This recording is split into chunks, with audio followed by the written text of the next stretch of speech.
your question to President Reagan.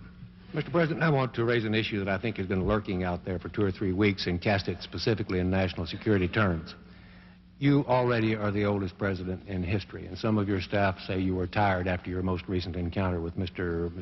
Mondale. I recall yet that President Kennedy had to go for days on end with very little sleep during the Cuba Missile Crisis. Is there any doubt in your mind that you would be able to function in such circumstances? Not at all, Mr. Truitt, and I want you to know that also I will not make age an issue of this campaign. I am not going to exploit for political purposes my opponent's youth and inexperience.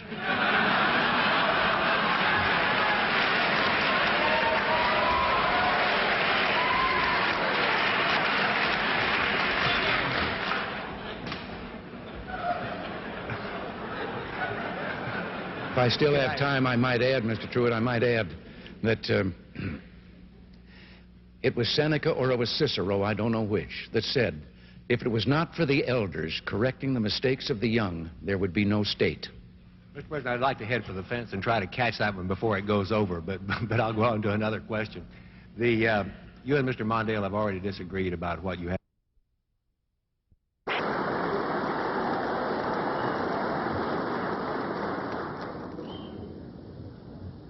Mr. Speaker, Mr. President, distinguished members of the Congress, honored guests, and fellow citizens. Today marks my first State of the Union address to you, a constitutional duty as old as our republic itself. President Washington began this tradition in 1790 after reminding the nation that the destiny of self-government and the preservation of the sacred fire of liberty is finally staked on the experiment entrusted to the hands of the American people. For our friends in the press who place a high premium on accuracy, let me say, I did not actually hear George Washington say that.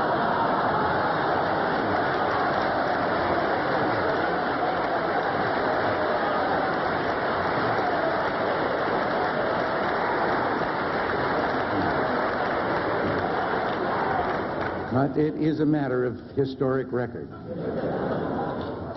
But from this podium, Winston... On our way here in Air Force One, I was looking down over your countryside out here because most of the way from Oklahoma, I was looking down at clouds. And I could say that it reminded me of a story, but actually I wanted to tell the story whether anything reminded me or not. It was about a fellow that was driving down a country road, and all of a sudden I looked out, and there beside him was a chicken. He was doing about 45, and the chicken was running alongside. So he stepped on the gas, he got it up to about 60, and the chicken caught up with him and was right beside him again, and then he thought, as he was looking at him, that the chicken had 3 legs. But before he could really make up his mind for sure, the chicken took off out in front of him at 60 miles an hour, turned down a lane into a barnyard. Well, he made a quick turn and went down into the barnyard, too, and there was a farmer standing there. And he asked him, he said, did a chicken come past you? And he said, yeah. Well, he said, am I crazy, or did the chicken have 3 legs? He says, yep, it's mine. He says, I breed 3-legged chickens. And the fellow said, for heaven's sakes, why? Well, he says, I like the drumstick, Ma likes the drumstick, and now the kid likes the drumstick, and we just got tired of fighting for him. And the driver said, well, how does it taste? He says, I don't know. I've never been able to catch one.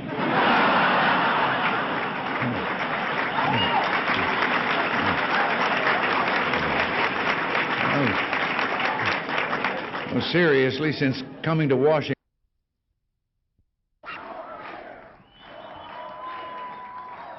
Thank you very much. Thank you all. Thank you. As Henry VIII said to each one of his 6 wives, I won't keep you long.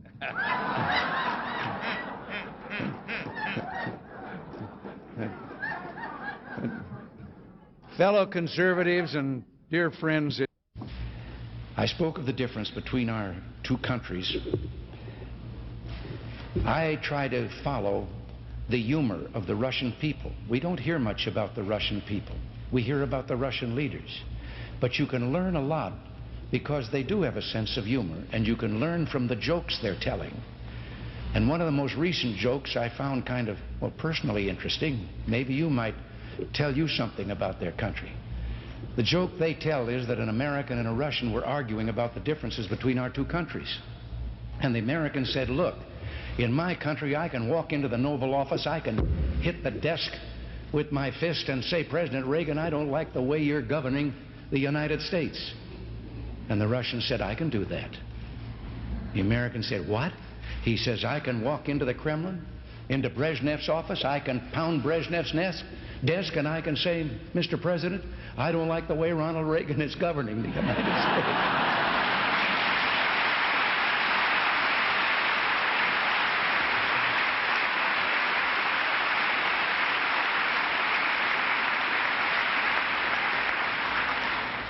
Eureka as an institution. Now, I know that a lot of you have been having some fun with my advancing years. You even tied my recent surgery to my age. Well, I got to be honest with you. I had that same operation when I was young, and it felt so good I wanted to have it done again before I was too old.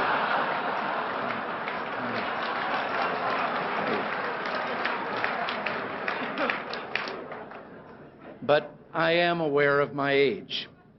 When I go in for a physical now, they no longer ask me how old I am. They just carbon date me. Incidentally, I've got a news item for you. We have a spin-off from our Star Wars research. It's a helmet for me to wear at press conferences. All I do is push a button and it shoots down incoming questions. You have to admit, though, that my attitude is better than linebacker George Atkinson's when he was with the Oakland Raiders. Someone asked him what the player's reaction would be if the press box blew up. He said we'd have 30 seconds of respectful silence and then continue with enthusiasm. Now, honest, I don't feel that way. Maybe once in a while. I'm sure. Nancy, would you like to join me up here for, please?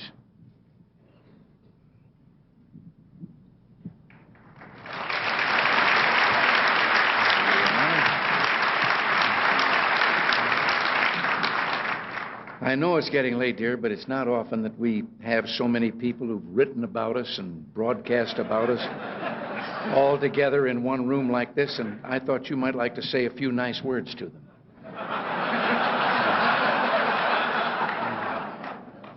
They're all from the press and radio and television. Maybe just a friendly little greeting would do.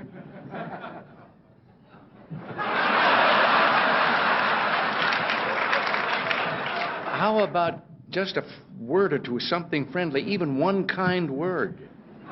I'm thinking. Seriously, my friends, as always, we've had our share of laughs tonight at one another's expense, which is as it should be in a city where the issues are important and the passions run so deep. Maybe the fun and good nature of evenings like this is a good place to start.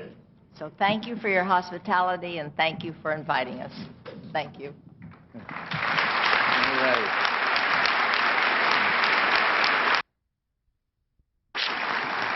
Thank you.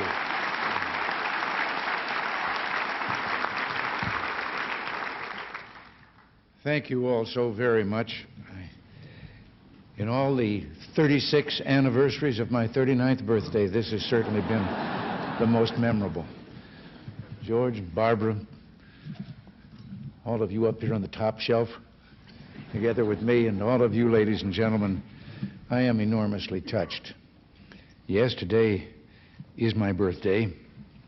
75 years ago, I was born in Tampico, Illinois, in a little flat above the bank building. We didn't have any other contact with the bank than that.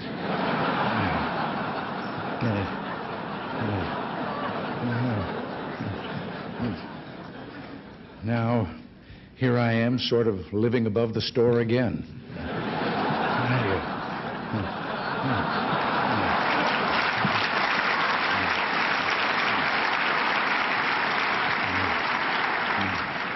I'm very happy to you've already, it's kind of been touched upon here that, speaking of old times, you may have heard that tomorrow is my birthday. Now you know about that. I prefer to think of it as the 36th anniversary of my 39th, but a few more of these and I'll be just about due for a midlife crisis. In fact, I'm thinking about a career change. Drop this political business and see if I can't do something different like radio or the movies. Well, maybe I'll give politics another 3 years. Now, the first thing I want to do today, this time of the year always tends to be a summing up time for me. It's been swearing in time, and the new year every year, and a birthday, the 36th anniversary of my 39th birthday. I always think age is relative. There was once a very famous baseball pitcher, Satchel Paige, and no one quite knew how old Satchel was, but he still was throwing that ball. And somebody asked him about that, and his wise answer was, "How old would you be if you didn't know how old you were?" And, that's how I came up with 39. Well, the late Jack Benny had something to do with that. He was 39 for more than 40 years. I want to give a special hello once again. I can't close without one story about doctors that he will understand very well. Have you ever noticed how easy it is if you're introduced to someone at a party or a dinner or something and he's introduced as doctor? And then there's always those people that suddenly start saying, "Doctor, I've been having..." Well, we had a fellow in show business, Moss Hart, the playwright, who was an inveterate along that line. And so one night at a cocktail party in Hollywood, he was introduced to a Dr. Jones. And almost immediately he started talking about, "I've been having this low back pain." And the fellow that introduced them said, "Moss, Dr. Jones is a doctor of economics." And that didn't stop Moss at all. He said, "Doctor, I was buying some stock the other day." No, well, thanks again. God bless all. Well, I don't want to go on too long. This is, after all, Las Vegas. And outside just a moment ago, I saw a fellow trading 10 passes to the Reagan talk for 1 ticket to Frankie Valley. I'm mindful, too, that bringing things to a good conclusion is always a tricky business. You were told that I was a sports announcer at WHO Des Moines.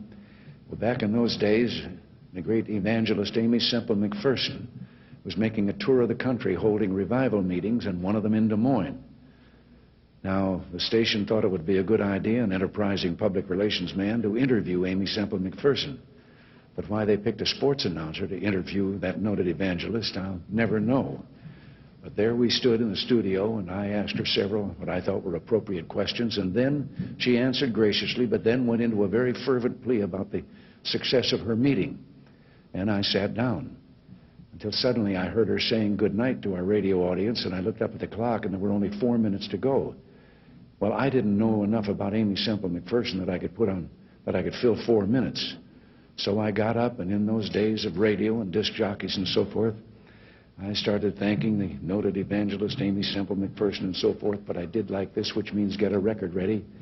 And the fellow out in the control room through the window reached out. There was always records around there for such contingencies, and picked one up and put it on the table. And I said, "Ladies and gentlemen, we conclude this broadcast by the noted evangelist Aimee Semple McPherson with a brief interlude of transcribed music." I expected nothing less than the Ave Maria. The Mills Brothers started singing Minnie the Moocher's Wedding Day.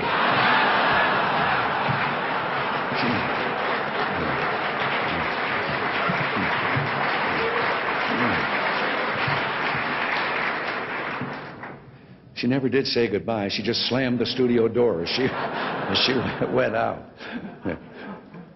But to return,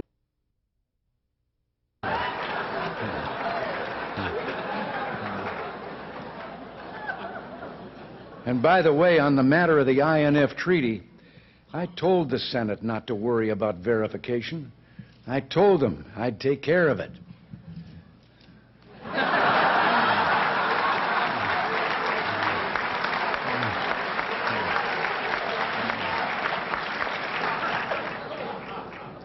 And while Gorbachev was here, I even made him write 100 times, "I will not cheat, I will not cheat."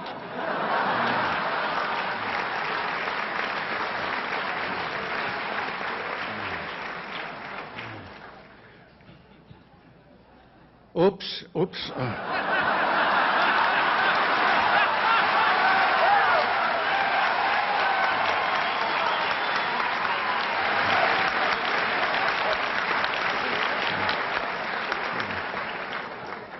Well, now, during my presidency, I've always emphasized diplomacy. But sometimes it comes to the point you have to use force in foreign affairs. And here I am, arm wrestling General Noriega for Panama.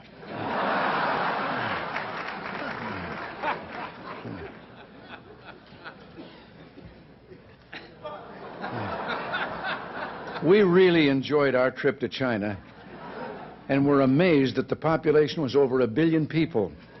And as you can see here, the lines are terrible.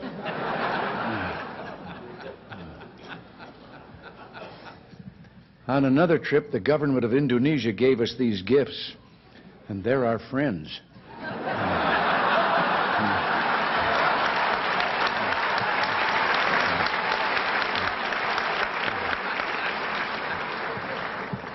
Actually, I love this shirt. I finally found something louder than Sam Donaldson.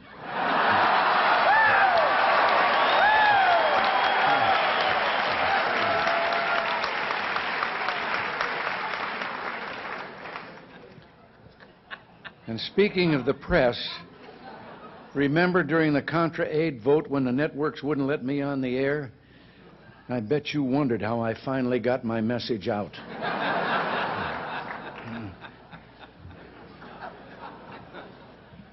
It's no secret that the press and I sometimes don't get along. In addition to my standard ploy of using helicopter noise to avoid reporters' questions, I've now added a new method to avoid questions: tear gas.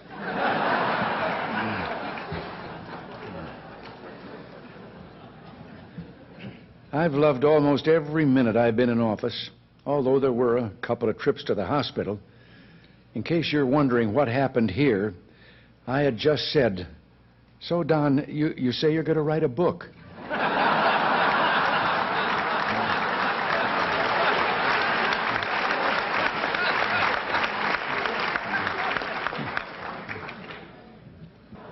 One of my greatest enjoyments is talking to the young men and women who defend us from attack. Here I am on top of the White House, and the soldier is explaining where he thinks the next book will come from.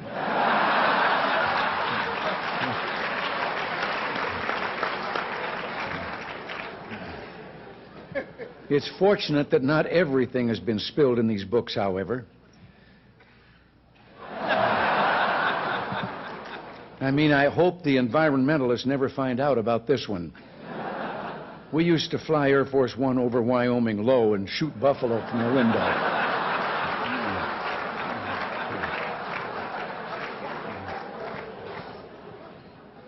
But I'll tell you someone I trust totally, George Bush. He's been a wonderful vice president, and he'll make an excellent president. And that's why I endorsed him and why I'll work hard for him this fall. Here we are listening to one of his speeches.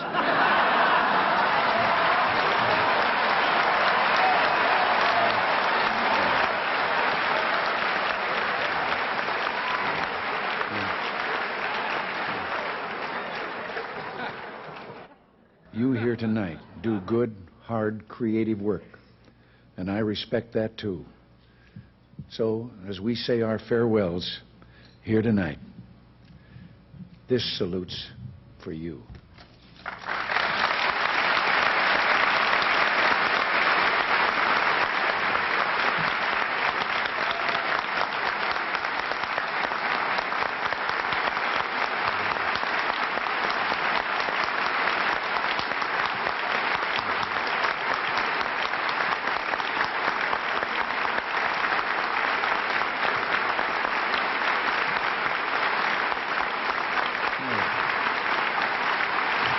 now,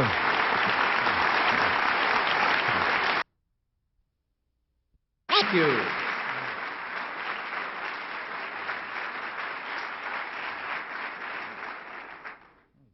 Thank you very much, but I think George and I should be applauding you. I thought it'd be good to get together now that we've all rested from our summer vacations.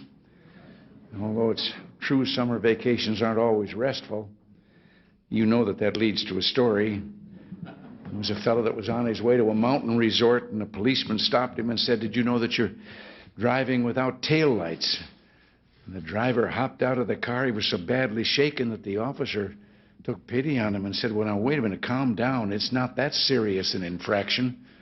The fellow said, "It may not mean much to you, but to me it means I've lost my trailer, a wife, and 4 kids."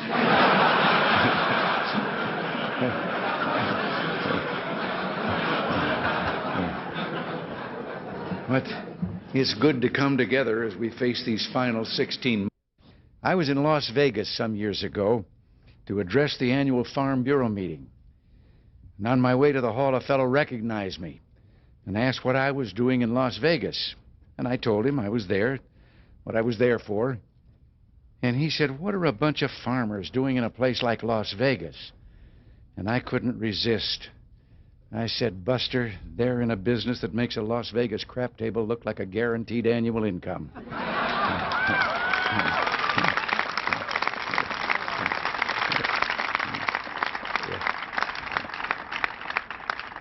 Well, I'm afraid that, there's a story about a pig and a chicken. They got tired of farm life, decided to find jobs in town.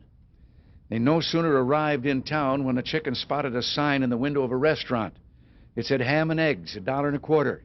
The chicken suggested they go in and apply. And the pig said, "Wait a minute. For you, this job only requires a contribution. For me, it's a total commitment." I just want all of you to know that we're not going to be satisfied with just... I can't resist. I'm accused, and certainly some elements accuse me of too much of telling anecdotes and so forth. But I think it'd be appropriate before I say anything else that one of my favorite stories about government had to do with an employee who sat at a desk and papers came to his desk. He read them and determined where they were to go and initialed them and sent them on.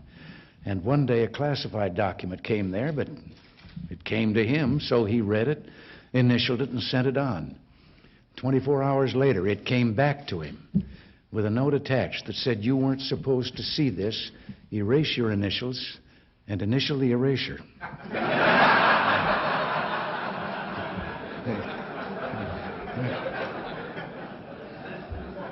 But, ladies and gentlemen, it isn't often that we gather here.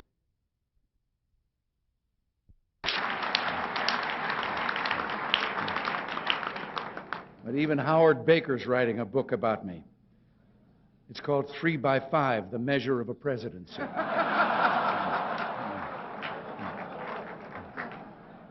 Mike Devers, in his book, said that I had a short attention span. Well, I was going to reply to that, but what the hell, let's move on to something else.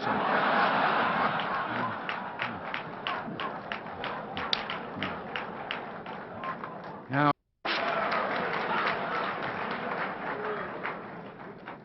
George Bush is doing well. George has been a wonderful vice president, but nobody's perfect. I put him in charge of anti-terrorism, and the McLaughlin Group is still on the air.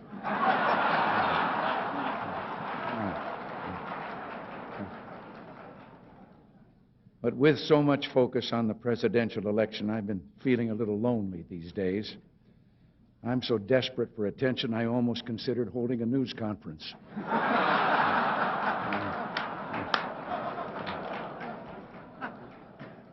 I've even had time to watch the Oscars. I was a little disappointed in that movie, The Last Emperor. I thought it was going to be about Don Reagan.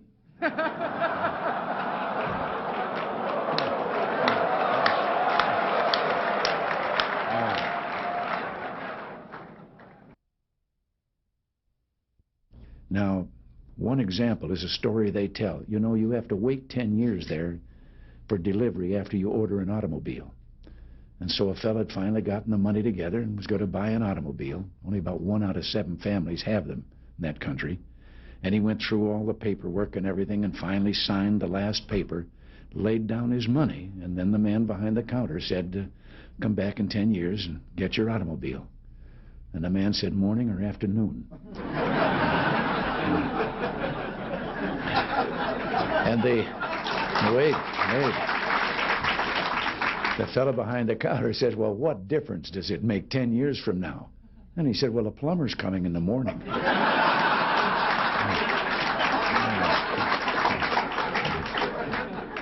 I've thought about, but haven't. I know that some of you are no beginners when it comes to writing headlines. Reminds me a little bit of a cub reporter. You knew that something would remind me of a story. A cub reporter whose first solo assignment was interviewing a fellow who was just going to have a birthday that made him the oldest person in town. And he got to the address. It was an older building out in the outskirts of the city, and an elderly gentleman ushered him in.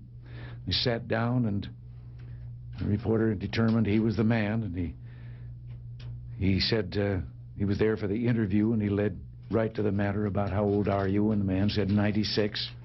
He said, to what do you attribute your longevity? And the fellow said, I don't smoke, drink, or run around with wild women. And at that moment, there was a crash from upstairs. And the reporter looked up, and he said, what was that? The old boy said, oh, that's Dad. He's drunk again.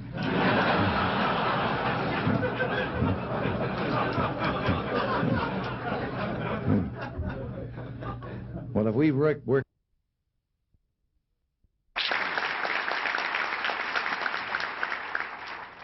You know, there was a time that being a Republican in this area of the country felt a little bit like being Gary Cooper in High Noon. Outnumbered in a big way. I remember the story of the fella here a while ago who was running for Congress as a Republican. He stopped by a farm to do some campaigning, and when the farmer heard he was a Republican, his jaw dropped, and he said, wait right here. He said, while I get Ma. She's never seen a Republican before. So he got Ma, and the candidate looked around for a podium to give his speech from. The only thing he could find was a pile of that stuff that Bess Truman took 35 years trying to get Harry to call fertilizer. So he got up on the mound, and when they came back, he gave his speech. End of it, the farmer says, that's the first time I've ever heard a Republican speech. The candidate said, that's the first time I've ever given a Republican speech from a Democratic platform.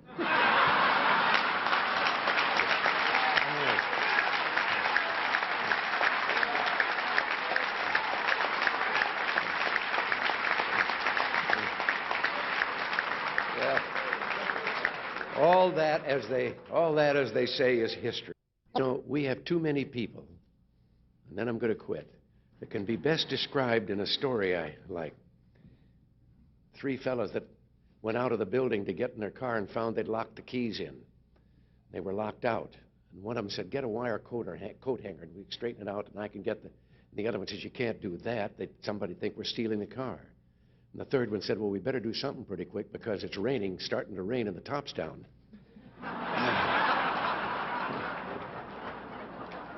So again, thanks. This convention brings back so many memories to a fellow like me. I can still remember my first Republican convention. Abraham Lincoln giving a speech that sent tingles down my spine. No, I have to confess I wasn't actually there. The truth is, way back then, I belonged to the other party. But surely we can remember another convention, 8 years ago. Seems that 25 of San Francisco's top bootleggers, this is a little story to illustrate what I've just said about candor. They were arrested back there in those days of the Volstead Act, and as they were being arraigned, the judge asked the usual question, of course, about their occupation. And the first 24 were all engaged in the same professional activity. Each claimed he was a realtor. And then he got to the last one, the 25th, and says, "And what are you?"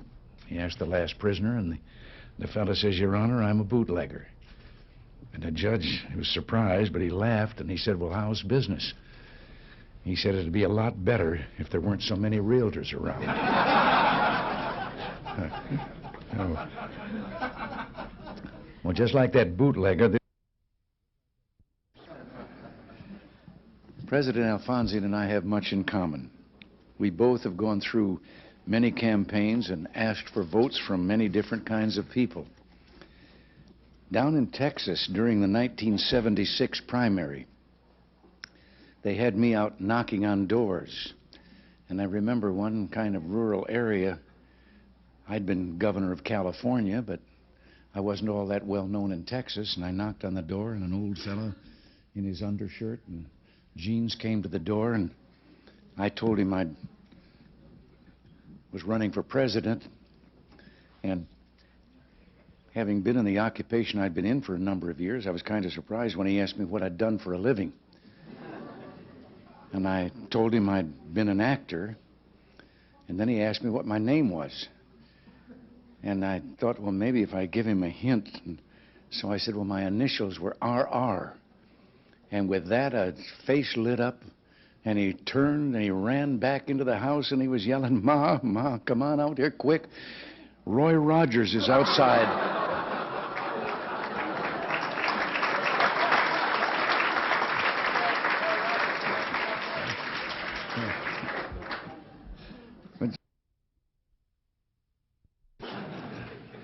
So, of course, asking for help suggests a certain degree of trust. Which reminds me of a story. It has to do with a fellow that fell off a cliff, and he grabbed a limb on the way down, and there he hung, dangling above the rocky canyon, and he looked up and didn't see anyone, and he finally shouted out, "Oh, Lord, if you're up there, tell me what to do." And a moment later, a voice came booming down from the heavens that said, "If you have faith, let go." Well, he took another look down at those rocks 200 feet below, and looked up again and says, "Is there anyone else up there?"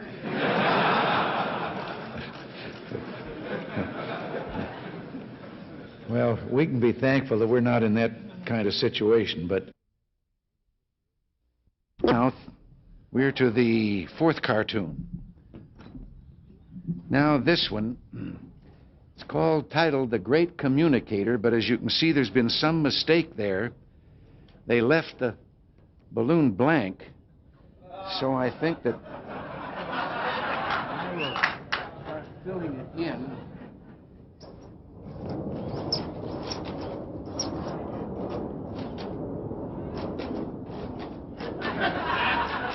I forgot what I was going to say.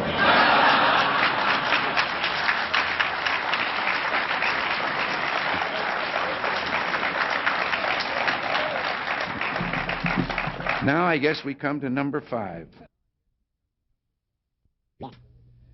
Reminds me a little bit of the story of the man that took his young son-in-law out and was going to introduce him to golf, and told him all that he had to do, and teed up the ball, and the kid took a swing, and he missed the golf ball entirely, but hit a ant's nest there and into the air, and so lined up and took a crack at it, and again hit another gouge out of the ant's nest, and now there were ants flying all the way through the air, and as he lined up for the third try, 2 ants peeked out of the crater that he'd left, and one of them said, "If we want to survive this, we better get on the ball."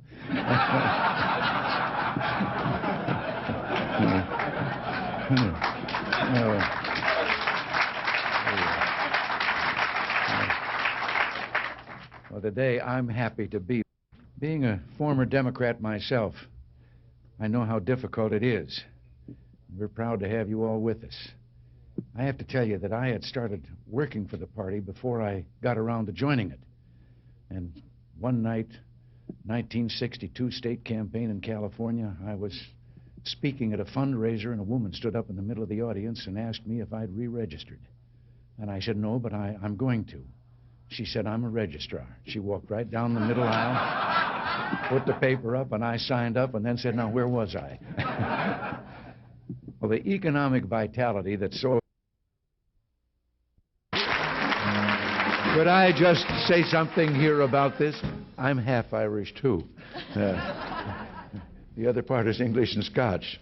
But I just can't help but telling you, and you can take this with you as I'm going to take this with me. I was visiting Ireland and my father's ancestors' background and community and so forth, and then found myself on Cashel Rock, where St. Patrick erected the first cross. And the young Irish guide was taking us through the old ancient cemetery. And we came to one tombstone, and he proudly pointed out, and the tombstone was inscribed, "Remember me as you pass by, for as you are, so once was I. But as I am, you too will be, so be content to follow me." And this had proven too much for some Irish who had scratched on the stone underneath, "To follow you, I am content. I wish I knew which way you went."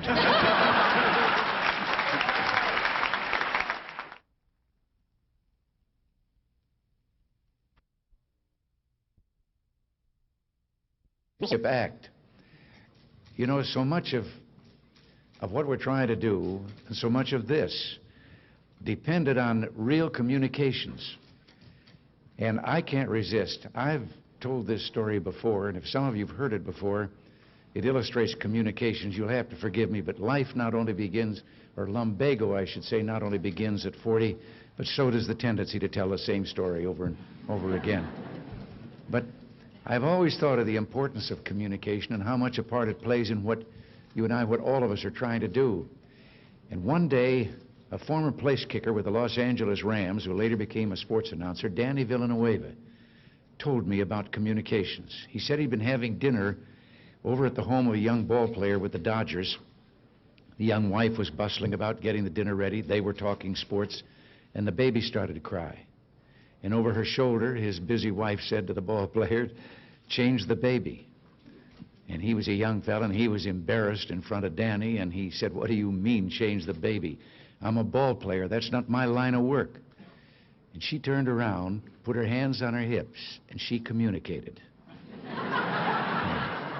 She said, "Look, Buster, you lay the diaper out like a diamond. You put second base on home plate. You put the baby's bottom on the pitcher's mound. You hook up first and third, slide home underneath, and if it starts to rain, the game ain't called. You start all over."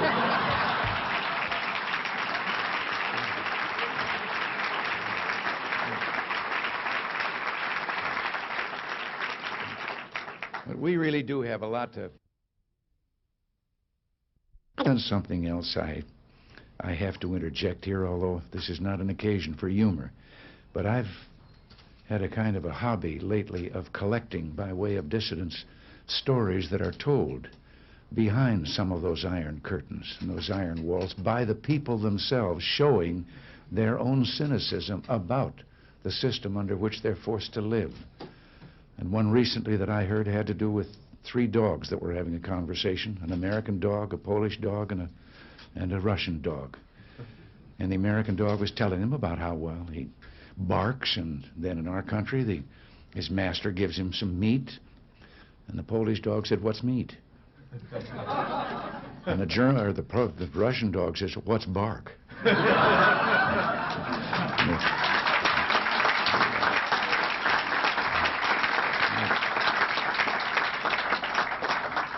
But seriously, all of us who live in freedom,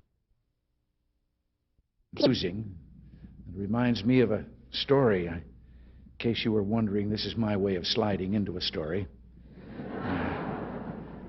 Many of you here work on East-West trade issues, and I like to collect stories that I can verify that the Russian people tell among themselves, so I'm going to tell you this one. It's about General Secretary Gorbachev. Seems that as part of the campaign to straighten things out there in his country, he had issued an order that everyone caught speeding or seen speeding should get a ticket, no matter how important they might be. Well, one morning he was out at his country home and realized that he was running late for a meeting that he had in the Kremlin, and he went out to get in his car and told the driver to get in the back seat that he'd drive.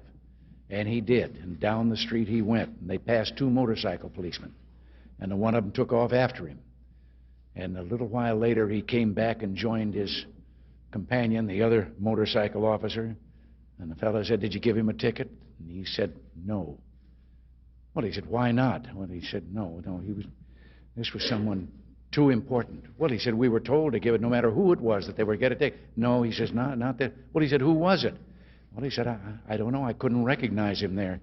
But his driver is Gorbachev.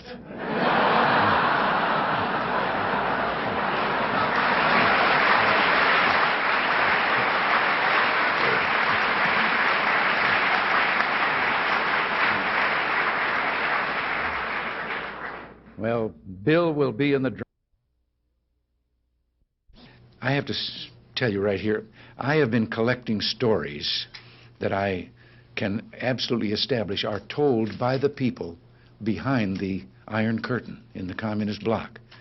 And they're stories that reveal their kind of cynicism about the system under which they live. And one of the more recent ones that I heard was about the man walking along the street at night, Moscow.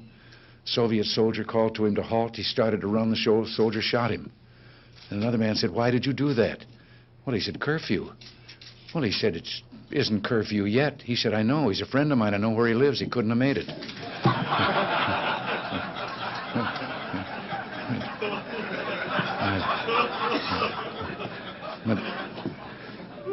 Slander number 3. That does, I shouldn't, I know, but that does trigger another one of those stories I've picked up from over there. They came to General Secretary Gorbachev, and they told him there was a woman in the Kremlin. She wouldn't leave unless she could see him. So he said, "Well, bring her in." And they brought her in.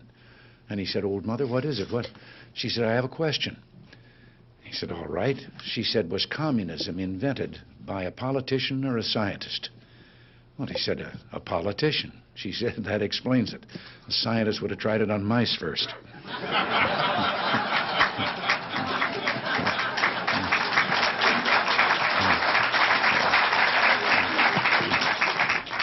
But I believe the truth is obvious.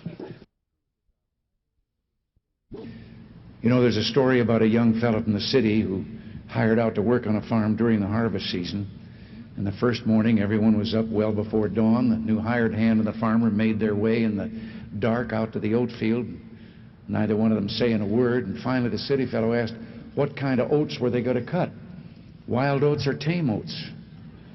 And the farmer, a little surprised, said, "Well, tame oats, of course. Why do you ask?" Well, he said, "I was just wondering why we're sneaking up on them in the dark." Well, that's about as much as some people know about today's farm problems. What I'd like today is to discuss... Well, there's a story, and I understand it's true. It's about a newspaper photographer out in Los Angeles.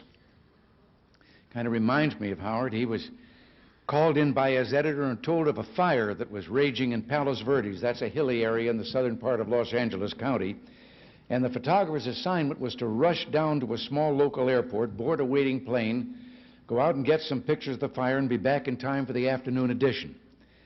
Well, he raced down the freeway, broke all the traffic laws, got to the airport, drove his car to the end of the runway, and sure enough, there was a plane revving up its engines, ready to go. He jumped in the plane shouting, "Let's go," and they were off. At about 5,000 feet, he began getting his camera out of the bag, told the fellow flying the plane to get him over the fire so he could get his pictures and get back to the paper. And from the other side of the cockpit, there was a deafening silence. And then he heard those words he will always remember. "Aren't you the instructor?"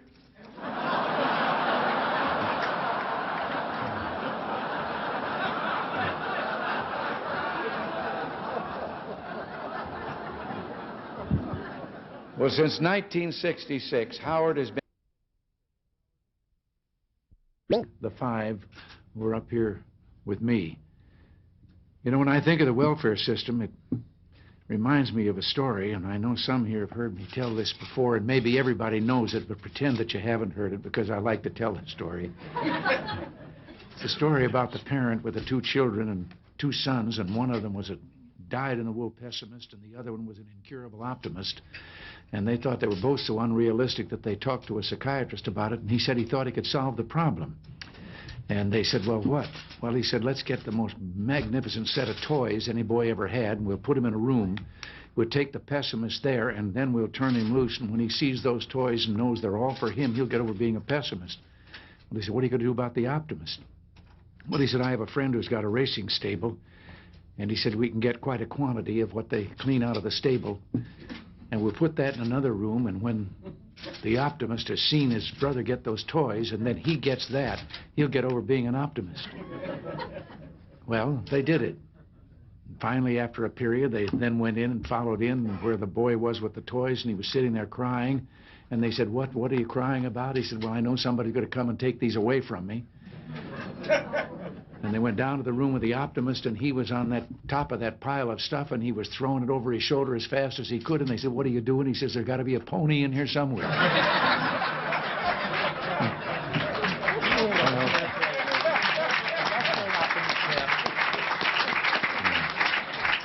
Well, today we're going to hear from some of those who found the pony. As you know, but maybe those from the press don't,